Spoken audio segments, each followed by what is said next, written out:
नमस्कार दोस्तों, स्वागत है आपका आपके अपने YouTube चैनल दीपक रचित कथा में। जब भी महाभारत के पात्रों की बात आती है तब कुछ प्रमुख चेहरे ही सामने आते हैं। दरअसल अभी तक के सबसे बड़े युद्ध की पूरी कहानी कुछ महिलाओं के इर्द गिर्द ही घूमती है। ऐसी कई प्रमुख कथाएं हैं जिनसे हम सभी वाकिफ हैं, लेकिन इसी बड़े युद्ध महाभारत के कुछ ऐसे पात्र भी हैं जिनकी कहानी से दुनिया वास्तव में अनजान ही है। एक ऐसी ही कहानी है दुर्योधन की पत्नी भानुमति की।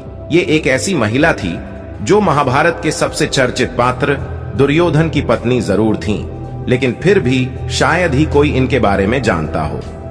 दरअसल इस युद्ध का कारण ही दुर्योधन को माना जाता है। महाभारत की कथा में इस बात का जिक्र किया गया है कि कैसे दुर्योधन ने द्रौपदी का चीर हरण करवाया और अपमानित पांडवों ने महाभारत के युद्ध की घोषणा की। वहीं महाभारत ग्रंथ में दुर्योधन की पत्नी का भी जिक्र मिलता है। दुर्योधन की पत्नी का नाम भानुमति था और वो कई गुणों से संपन्न भी थीं, लेकिन कुछ कारणों की वजह से वो इस ग्रंथ से लगभग गायब थीं। आइए आपको बताते हैं भानुमति से जुड़ी कुछ बातों के बारे में। दुर्योधन कौरवों का बड़ा भाई था। धर्म ग्रंथों के मुताबिक दुर्योधन अधर्मी और मूर्ख था। मामा शकुनी की बातें मानता था और उसी के बताए रास्ते पर चलता था। दुर्योधन के घमंड और जिद की वजह से महाभारत युद्ध शुरू हुआ था। माना जाता है कि दुर्योधन कलयुग का अवतार था, लेकिन महाभारत युद्ध के पीछे की सबसे बड़ी वजह दुर्योधन को माना जाता है। वह हस्तिनापुर के राजा धृतराष्ट्र का ज्येष्ठ पुत्र था।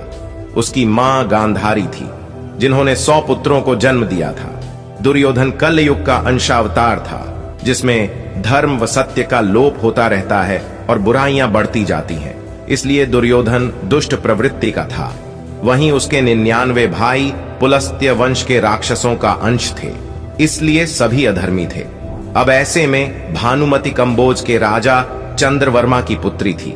उस समय पूरे धरती लोक में द्रौपदी की सुंदरता की चर्चा होती थी, लेकिन सुंदरता के मामले में द्रौपदी के बाद अगर कोई दूसरा नाम आता था भानुमति का।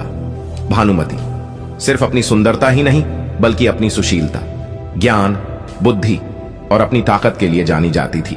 भानुमति के विवाह के लिए राजा चंद्रवर्मा ने एक स्वयंवर का आयोजन किया, जिसमें दुनिया भर के राजा, राजकुमार और शूरवीरों ने हिस्सा लिया। अपनी सुंदर, हर किसी का दिल जीतने वाली भानुमति का दिल मन ही मन अर्जुन को चाहता था।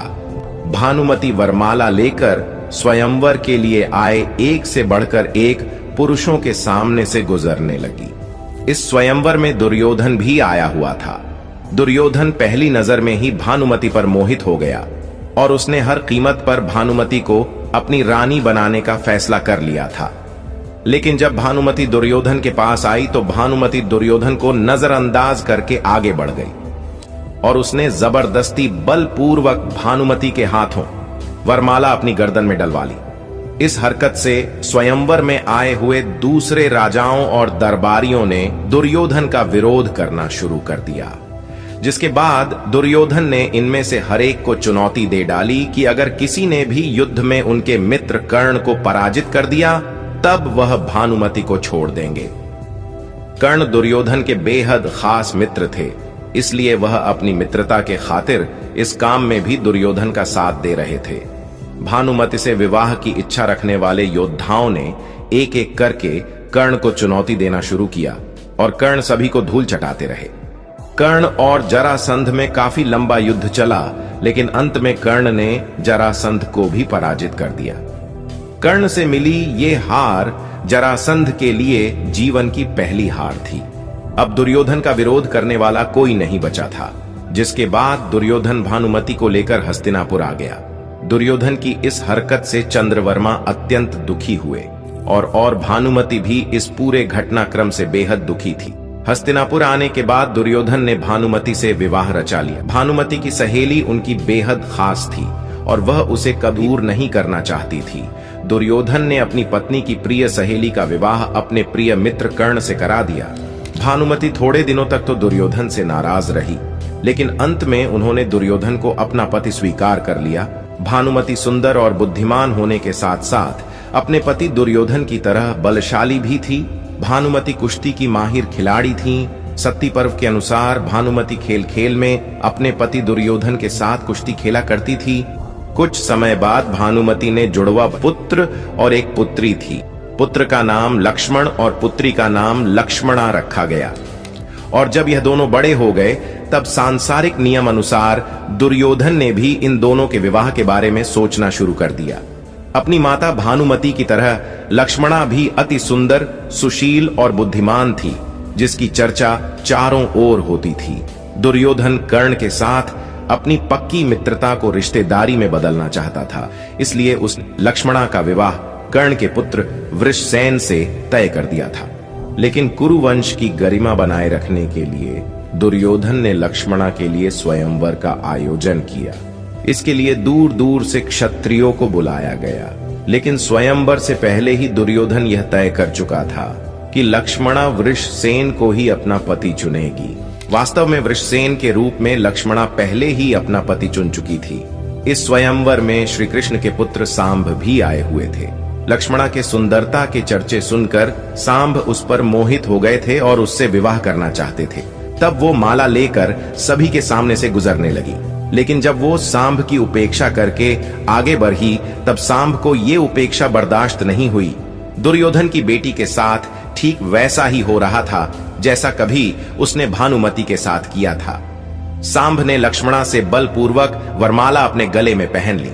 सांब की इस हरकत से दुर्योधन क्रोधित हो उठा।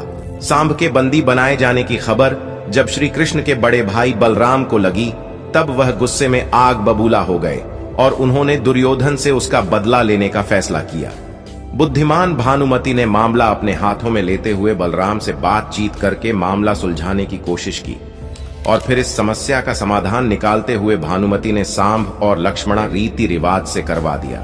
जब दुर्योधन का बेटा लक्ष्मण विवाह के लायक हो गया तब बलराम ने अपनी बेटी वतसला का विवाह लक्ष्मण के साथ कराने की इच्छा प्रकट की। लेकिन वतसला अभिमन्यु से प्रेम करती थी और दोनों विवाह करना चाहते थे। तब अभिमन्यु ने वतसला को पाने के लिए घटोत्कच से सहायता मांगी। अभिमन्यु की सहायता करते हुए घटोत्कच ने दुल्हन का रूप धारण कर लक्ष्मण को इतना डराया कि लक्ष्मण ने कभी विवाह न करने की कसम खा ली और उसके बाद अभिमन्यु का विवाह वतसला के साथ हो गया।